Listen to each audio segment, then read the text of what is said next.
It's been a few days now since everything went south. I finally have the chance to sit down and talk with you guys about the perfect watch to wear during the apocalypse.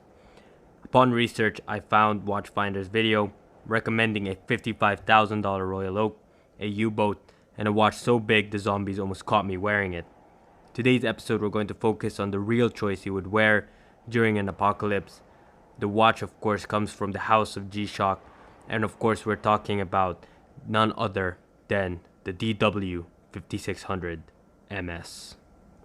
But guys, we don't have much time. My name is AB, I run the Watch Collection Strategy Productions, and in today's episode we're going to focus on the perfect apocalypse watch, the DW5600MS. I'm going to be giving you guys the full specifications and the full review of this watch, and of course I'm going to be giving you guys all my opinions on why I believe this watch is the best watch you should wear at the end of the world, and it will help you survive the apocalypse.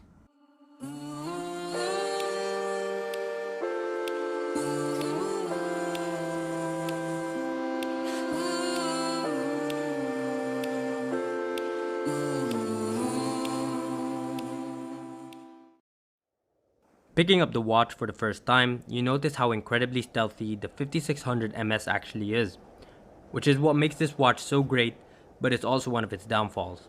The watch is stealthy enough to go unnoticed, but the negative display with the red numerals can be hard to read in different lighting. That said, when you're trying to stay unnoticed, the watch will camouflage extremely well. Aesthetically, however, the matte black case mixed with the red numerals is extremely cool in my opinion. There's something about the color combo that makes it look so good. It looks like a regular 5600's evil twin brother, and I absolutely love it. Which is why I officially nicknamed this watch the EvilShock. This is probably the only G-Shock I've ever gotten compliments on. Even people who don't like G-Shocks have mentioned how cool the EvilShock actually looks, which says a lot about this watch. Now, back when the dollar was still considered currency, this watch would set you back around $60, which is an absolute bargain for such a watch. During the end times, I've seen them trade for ammo and cans of refried beans, so we can still get them for a relative bargain, even during the apocalypse. Let's first take a quick look at the history of the 5600 to fully understand why this watch became an icon in the horology world. The DW5600 was first introduced in 1987. In 1983, Kiko Ibi invented G-Shock and released the 5600 after 200 prototypes. The reason he decided to create G-Shock was because he had dropped a mechanical watch his grandfather had given him. As we all know, mechanical watches could be quite fragile, so it naturally broke. Now afterwards, he had decided to create G-Shock, but had a few criteria he wanted to meet. First, the watch had to be 100 meters of water resistance. It also had to have a 10-year battery life. And finally, it had to withstand the gravitational drop of 10 meters, which is where the name G-Shock actually came from. Now, due to his innovation, this watch has been incredibly popular, and it's one of their best-selling models. You'll see this watch on pilots, divers, people in the military forces. This watch is so robust and indestructible, it's not hard to believe that this watch became an icon, especially that it's very easy to wear. But with that being said, let me explain how this watch is actually very easy to wear. It's because of the specifications.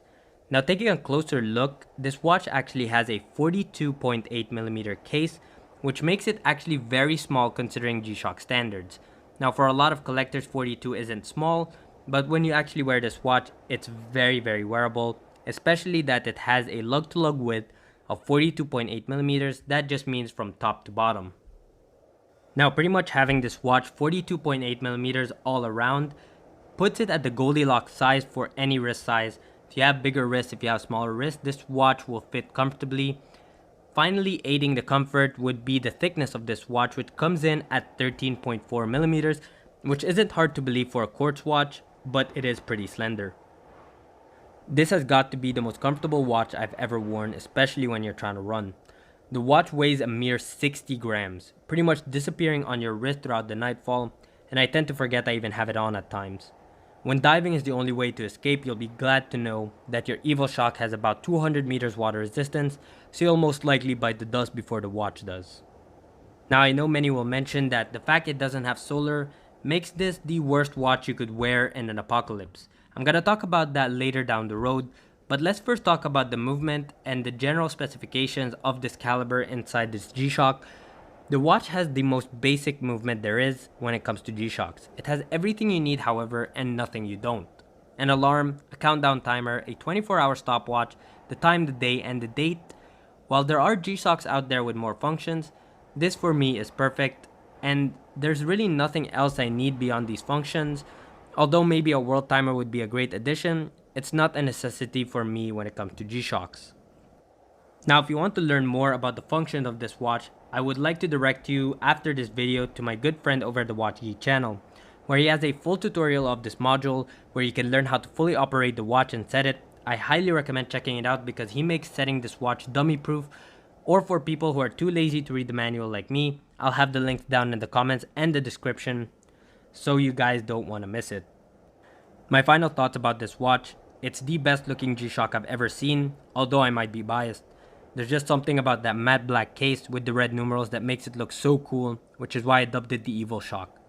While many might feel the solar version would be a better choice, sun isn't always an option in an apocalyptic environment. A 10-year battery life should suffice given the fact that we have a very limited time left on this earth, but a solar version would probably be better, but for the price point, you can't go wrong with the DW5600MS. But guys, hopefully you enjoyed this review. Please don't forget to like, share, and subscribe.